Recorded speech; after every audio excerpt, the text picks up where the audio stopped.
Hello ನನ್ನ ಕುಟುಂಬದವರೇ, ಹೇಗಿದ್ರೆಲ್ಲರೂ? ಮನೆಯಲ್ಲಿ ಎಲ್ಲರಿಗೂ ಇವತ್ತು ಸಂಜೆ ಟೈಮಲ್ಲಿ ನಾನು ವಡೆ ಮಾಡಿಕೊಡೋಣ ಅಂತ ಹೇಳಿದ್ದೀನಿ. ಯಾಕೆಂದರೆ ಎಲ್ಲರ ಫೇವ್ರೇಟ್ ಅದು. ನನ್ನ ಅತ್ತೆಗಂತೂ ತುಂಬ ಇಷ್ಟ ವಡೆ ಅಂದರೆ. ಎಷ್ಟೋ ದಿನದಿಂದ ಅವರು ಕೇಳ್ತಾಯಿದ್ರು. ಹಾಗೆ ಇವತ್ತು ಮಾಡೋಣ ಅಂತ ಹೇಳಿ ಇಲ್ಲಿ ನಾನು 3 ಕಪ್ ಉದ್ದಿನ ಬೇಳೆಯನ್ನು ಒಂದು 4 ಗಂಟೆ ಚೆನ್ನಾಗಿ ನೆನೆ ಹಾಕಿದ್ದೀನಿ. ಟೈಮ್ ಇಲ್ಲದಿದ್ದರೆ 2 ಗಂಟೆ ನೆನೆ ಹಾಕಿದ್ರೂ ಪರವಾಗಿಲ್ಲ. ನಾನಿಲ್ಲಿ ಕಡಿಯುವ ಕಲ್ಲಲ್ಲಿ ಕಡಿತಾ ಇದ್ದೀನಿ. ಯಾಕೆಂದರೆ ಇದರಲ್ಲಿ ನೀರಿನ ಅಂಶ ಕಮ್ಮಿ ಇರಬೇಕು. ನಿಮ್ಮ ಹತ್ರ ಕಡಿಯುವ ಕಲ್ಲು ಗ್ರೈಂಡ್ರ್ ಇದೆ, ಆದರೆ ಗ್ರೈಂಡ್ರಲ್ಲಿ ಹಾಕ್ಬೋದು. ಅಥವಾ ನೀವು ಮಿಕ್ಸಿಯಲ್ಲಿ ಸಣ್ಣ ಜಾರ್ ಇರುತ್ತೆ ನೋಡಿ, ಅದರಲ್ಲಿ ಸ್ವಲ್ಪನೇ ಹಾಕಬೇಕು. ಸ್ವಲ್ಪ ಪೇಷನ್ಸಲ್ಲಿ ಸ್ವಲ್ಪನೇ ಹಾಕಿ ನೀವು ಗ್ರೈಂಡ್ ಮಾಡಿದರೆ ತಿಕ್ಕಾಗಿ ಈ ರೀತಿ ಬ್ಯಾಟರ್ ನಿಮಗೆ ಸಿಗುತ್ತೆ. ಗಟ್ಟಿಯಾದ ಹಿಟ್ಟನ್ನು ನೀವು ಕೂಡ ಮಾಡ್ಬೋದು. ಓಕೆ, ಇವಾಗ ಇಲ್ಲಿ ಹಿಟ್ಟು ರೆಡಿಯಾಗಿದೆ. ಕೆಲವರು ಇದಕ್ಕೆ ಅಕ್ಕಿ ಹಿಟ್ಟು ಎಲ್ಲ ಸೇರಿಸ್ತಾರೆ, ಬೆಳ್ತಕ್ಕೆಲ್ಲ ನೆನೆ ಹಾಕಿ ಕೆಲವರು ಹಾಕ್ತಾರೆ. ನನಗೆ ಅದೆಲ್ಲ ಏನು ಕೂಡ ಇಷ್ಟ ಇಲ್ಲ. ನಾನು ಡೈರೆಕ್ಟ್ ಉದ್ದಿನಬೇಳೆ ಎಲ್ಲ ಇದನ್ನು ಉದ್ದಿನ ವಡೆಯನ್ನು ಮಾಡ್ತಾಯಿದ್ದೀನಿ. ತುಂಬ ಕ್ರಿಸ್ಪಿಯಾಗಿ ಚೆನ್ನಾಗಿ ಬರುತ್ತೆ. ನೀವು ಕೂಡ ಟ್ರೈ ಮಾಡಿ. ಓಕೆ, ಇದಕ್ಕೆ ಇವಾಗ ನಾನು ಸಣ್ಣ ಚಮಚದಲ್ಲಿ 1 ಚಮಚದಷ್ಟು ಬೇಕಿಂಗ್ ಸೋಡಾ ಹಾಗೂ ರುಚಿಗೆ ತಕ್ಕಷ್ಟು ಉಪ್ಪನ್ನು ಸೇರಿಸ್ತಾ ಇದ್ದೀನಿ. ಬೇಕಿಂಗ್ ಸೋಡಾ ನೀವು ಹಾಕಿದರೆ ತುಂಬ ಚೆನ್ನಾಗಾಗುತ್ತೆ, ಇನ್ನೂ ಕೂಡ ಕ್ರಿಸ್ಪಿಯಾಗಿ ಬರುತ್ತೆ. ಹಾಗಾಗಿ ಖಂಡಿತವಾಗ್ಲೂ ಅದನ್ನು ನೀವು ಆ್ಯಡ್ ಮಾಡಿ. ಹಾಗೂ ಕೆಲವರು ತುಂಬ ಹೊತ್ತು ಇದನ್ನು ಇಡ್ತಾರೆ, ಇಟ್ಟು ಉಬ್ಬಲಿಕ್ಕೆ. ಹಾಗೆ ಇಡುವುದಾದರೆ ನೀವು ಬೇಕಿಂಗ್ ಸೋಡಾ ಎಲ್ಲ ಜಾಸ್ತಿ ಹಾಕಬೇಕಂತ ಇಲ್ಲ. ಬೇಗ ಮಾಡುವವರು ಸ್ವಲ್ಪ ಜಾಸ್ತಿ ಹಾಕಿ ಚೆನ್ನಾಗಾಗುತ್ತೆ. ಓಕೆ, ಇವಾಗ ಇದಕ್ಕೆ ನಾನು ಸಣ್ಣದಾಗಿ ಹೆಚ್ಚಿದ ಕೊತ್ತಂಬರಿ ಸೊಪ್ಪು, ಕರಿಬೇವು ಸೊಪ್ಪು, ತೆಂಗಿನಕಾಯಿ, ಶುಂಠಿ, ಹಸಿಮೆಣಸಿನಕಾಯಿ ಇದನ್ನೆಲ್ಲ ಹಾಕಿ ಚೆನ್ನಾಗಿ ಕೈಯಲ್ಲಿ ಇದನ್ನು ಮಿಕ್ಸ್ ಮಾಡ್ತಾ ಇದ್ದೀನಿ. ಕೈಯಲ್ಲಿ ಎಷ್ಟು ಚೆನ್ನಾಗಿ ನೀವು ಒಂದೇ ಇದಕ್ಕೆ ರೌಂಡ್ ತಿರುಗಿಸಿ ಮಿಕ್ಸ್ ಮಾಡ್ತೀರಿ ನೋಡಿ, ಅಷ್ಟು ಹಿಟ್ಟು ಹಗುರವಾಗಿ ಚೆನ್ನಾಗಿ ಬರುತ್ತೆ. ಒಮ್ಮೆ ನೀವು ಗ್ರೈಂಡ್ರಲ್ಲಿ ಕಲ್ಲಲ್ಲಿ ಕಡಿಯೋದಾದರೆ ಹಿಟ್ಟು ತಾನಾಗಿ ಹಗುರ ಆಗುತ್ತೆ, ಆದರೆ ಮಿಕ್ಸಿಯಲ್ಲಿ ಆಗೋದಿಲ್ಲ. ಹಾಗಾಗಿ ಕೈಯಲ್ಲಿ ನಾವು ಚೆನ್ನಾಗಿ ಇದನ್ನು ಕಲಿಸ್ಬೇಕು, ಆವಾಗ ಚೆನ್ನಾಗಾಗುತ್ತೆ. ಓಕೆ, ಇವಾಗ ನನ್ನ ಹತ್ರ ಟೈಮ್ ಇದೆ, ಹಾಗಾಗಿ ನಾನೊಂದು 3 ಗಂಟೆ ಇದನ್ನು ಹಾಗೇ ಬಿಡ್ತಾ ಇದ್ದೀನಿ ಉಬ್ಬಲಿಕ್ಕೆ. ನಿಮ್ಮ ಹತ್ರ ಟೈಮ್ ಇಲ್ಲ ಅಂತಾದರೆ ನೀವೇನು ಮಾಡಬೇಕು, ನಾನು ಹೇಳಿದೆ ನೋಡಿ, ಸ್ವಲ್ಪ ಬೇಕಿಂಗ್ ಸೋಡಾ ಜಾಸ್ತಿ ಹಾಕಿ 1 ಗಂಟೆ, ಒಂದು ಅರ್ಧ ಗಂಟೆ ಇಟ್ಟು ಕೂಡ ನೀವು ವಡವನ್ನು ಮಾಡ್ಬೋದು. ನಾನಿಲ್ಲಿ ಇವಾಗ ಒಂದು 2 ಗಂಟೆ ಬಿಟ್ಟು ವಡೆ ಮಾಡಲಿಕ್ಕೆ ಸ್ಟಾರ್ಟ್ ಮಾಡ್ತಾ ಇದ್ದೀನಿ. ಸಣ್ಣದಾದ ಯಾವುದಾದ್ರೂ ಒಂದು ಕಪ್ ತಗೊಳ್ಳಿ, ಸಾರೆಲ್ಲ ಹಾಕುವಂಥ ಕಪ್ ಇರುತ್ತೆ ನೋಡಿ, ಅದು ನೀವು ತಗೊಳ್ಳಿ. ಸ್ವಲ್ಪ ಅಗಲವಾದ ಕಪ್ ತಗೊಂಡ್ರೆ ಚೆನ್ನಾಗಿರುತ್ತೆ. ಅದಕ್ಕೊಂದು ವೈಟ್ ಬಟ್ಟೆ, ಕಾಟನ್ ಬಟ್ಟೆ ಬೇಕು, ತೆಳುವಾದ ಬಟ್ಟೆ ಇದ್ದರೆ ತುಂಬ ಬೆಸ್ಟ್. ಅದನ್ನು ರೆಡಿ ಮಾಡಿ ಇಟ್ಕೊಳ್ಳಿ. ಕೆಲವರಿಗೆ ಕೈಯಲ್ಲೇ ಈಸಿ ಆಗುತ್ತೆ, ಸುಲಭ ಆಗುತ್ತೆ ಅಂಥವ್ರು ಕೈಯಲ್ಲೇ ಮಾಡ್ಬೋದು. ಅಥವಾ ಯಾರಿಗೆ ಸರಿಯಾಗಿ ಶೇಪ್ ಬರ್ತಾ ಇಲ್ಲ, ಕಷ್ಟ ಆಗುತ್ತೆ ಅಂತ ಆದವರು ಇದನ್ನು ನೀವು ಟ್ರೈ ಮಾಡ್ಬೋದು. ಸ್ವಲ್ಪ ಹಿಟ್ಟು ನೀರಾದರೂ ವಡೆ ಚೆನ್ನಾಗಿ ಬರುತ್ತೆ ಇದರಲ್ಲಿ ನಿಮಗೆ. ಇದನ್ನು ನೋಡಿ, ಕರೆಕ್ಟಾಗಿ ಈ ರೀತಿ ನೀರಲ್ಲಿ ನಾವು ಮುಳುಗಿಸ್ಬೇಕು. ಬಟ್ಟೆಗೆ ಕರೆಕ್ಟಾಗಿ ನೀರು ಹಾಕಬೇಕು, ಚಂಡಿ ಇರಬೇಕು, ಒದ್ದೆ ಇರಬೇಕು ಬಟ್ಟೆ. ಆಮೇಲೆ ಕೈಗೆ ಸ್ವಲ್ಪ ನೀರನ್ನು ಹಾಕಿ ಒಂದು ಉಂಡೆಯನ್ನು ತೆಗೀರಿ ಹಾಗೂ ಬಟ್ಟೆ ಮೇಲೆ ಇಡಿ.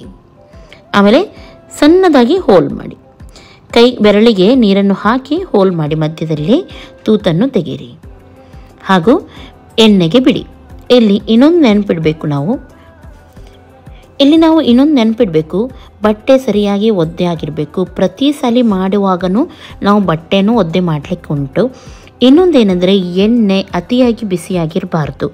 ಮೀಡಿಯಮ್ ಫ್ಲೇಮಲ್ಲಿ ನಾವು, ಸಣ್ಣ ಉರಿ ಅಲ್ಲ, ಅದಕ್ಕಿಂತ ಮಧ್ಯೆ ಇರುತ್ತೆ ನೋಡಿ, ಮೀಡಿಯಮ್ ಫ್ಲೇಮಲ್ಲೇ ನಾವು ಇದನ್ನು ಕಾಯಿಸಬೇಕು. ಆವಾಗ ಮಾತ್ರ ಒಳಗಡೆ ತನಕ ಬೆಂದು ಪರ್ಫೆಕ್ಟಾಗಿ ಕ್ರಿಸ್ಪಿಯಾಗಿ ಬರುತ್ತೆ. ಇಲ್ಲದಿದ್ದರೆ ಏನಾಗುತ್ತೆ, ಬೇಗನೆ ಹೊರಗಡೆ ಕಂದು ಬಣ್ಣ ಬರುತ್ತೆ, ಒಳಗಡೆ ಬೇಯುವುದಿಲ್ಲ. ಹಾಗಾಗಿ ಯಾವಾಗಲೂ ವಡೆಯನ್ನು ಮಾಡುವಾಗ ಸ್ವಲ್ಪ ಉರಿಯನ್ನು ಕಮ್ಮಿಯಲ್ಲಿಟ್ಟು ಹಾಗೂ ಅತಿಯಾಗಿ ಎಣ್ಣೆ ಬಿಸಿಯಾಗದೆ ಮೆಲ್ಲನೆ ಮಾಡಬೇಕು. ನೋಡಿ ಎಷ್ಟು ಚೆನ್ನಾಗಿ ಬರುತ್ತೆ ಅಂತೇಳಿ. ತುಂಬ ಸುಲಭ. ನೀವು ಬಟ್ಟೆಯಲ್ಲಿ ಈ ರೀತಿ ಮಾಡಿದರೆ ಪ್ರತಿಯೊಂದು ಸಲ ಮಾಡುವಾಗಲೂ ನೀರಲ್ಲಿ ಮುಳುಗಿಸಿದ್ರೂ ಆಗುತ್ತೆ, ಅಥವಾ ಕೈಯಲ್ಲಿ ನೀರನ್ನು ಹಾಕಿದ್ರೂ ಆಗುತ್ತೆ. ನೋಡಿ ಈ ರೀತಿ ಇಡೋದು. ಸ್ವಲ್ಪ ಬೆರಳಿಗೆ ನೀರನ್ನು ತಾಗಿಸಿ ಹೋಲನ್ನು ತೆಗೆದು ಮೆಲ್ಲನೆ ನೀವು ಎಣ್ಣೆಯಲ್ಲಿ ಬಿಟ್ಟರಾಯಿತು. ಮೆಲ್ಲನೆ ಬಿಡಿ, ಯಾಕೆಂದರೆ ಅದು ರಪಕ್ಕಂತ ಎಣ್ಣೆಗೆ ಬೀಳುತ್ತೆ. ಹಾಗಾಗಿ ಸೈಡಿಂದ ಮೆಲ್ಲನೆ ಬಿಡ್ತಾ ಹೋಗಿ.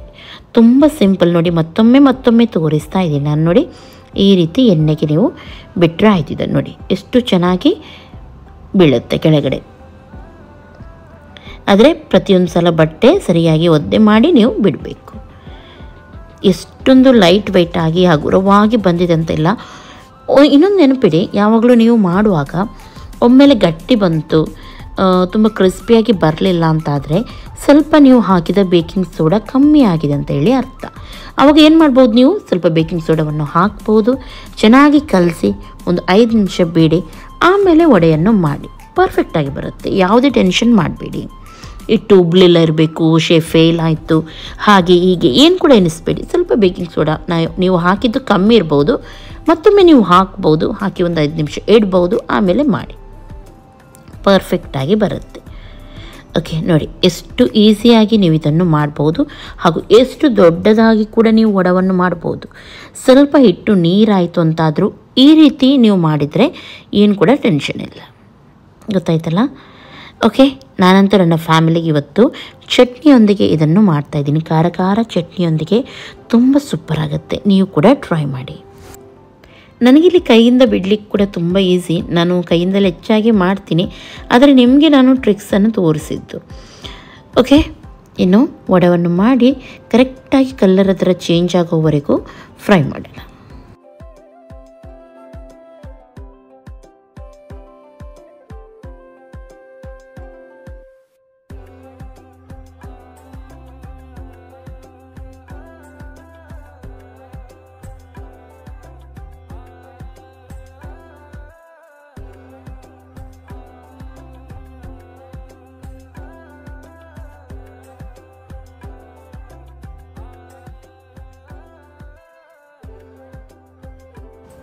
ನಿಜವಾಗ್ಲೂ ಹೇಳ್ತೀನಿ, ತುಂಬ ಅಂದರೆ ತುಂಬ ಕ್ರಿಸ್ಪಿಯಾಗಿ ಟೇಸ್ಟಿಯಾಗಿ ಬಂದಿದೆ.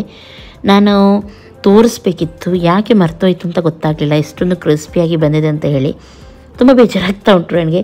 ಆದರೆ ನಿಮಗೆ ಗೊತ್ತಾಗ್ಬೋದು ಚೆನ್ನಾಗಿ ಬಂದಿದೆ ಅಂತ ಹೇಳಿ ನೋಡುವಾಗಲೇ. ನನ್ನ ಫ್ಯಾಮಿಲಿಯೊಂದಿಗೆ ಇವತ್ತು ನಾನು ಇದನ್ನು ಮಾಡಿ ಎಂಜಾಯ್ ಮಾಡ್ತಾಯಿದ್ದೀನಿ. ನೀವು ಕೂಡ ಟ್ರೈ ಮಾಡಿ, ಎಲ್ಲರಿಗೂ ಹಂಚಿ. ಓಕೆ, ಇನ್ನು ನಾಳೆ ಸಿಗ್ತೀನಿ. ಇವತ್ತಿನ ಈ ರೆಸಿಪಿ ನಿಮಗೆ ಇಷ್ಟ ಆಯ್ತು ಅಂದರೆ ಲೈಕ್ ಮಾಡಿ, ಶೇರ್ ಮಾಡಿ, ಸಬ್ಸ್ಕ್ರೈಬ್ ಮಾಡಿ. ಎಲ್ಲರಿಗೂ ಟೇಕ್ ಕೇರ್. ಬಾಯ್ ಬಾಯ್.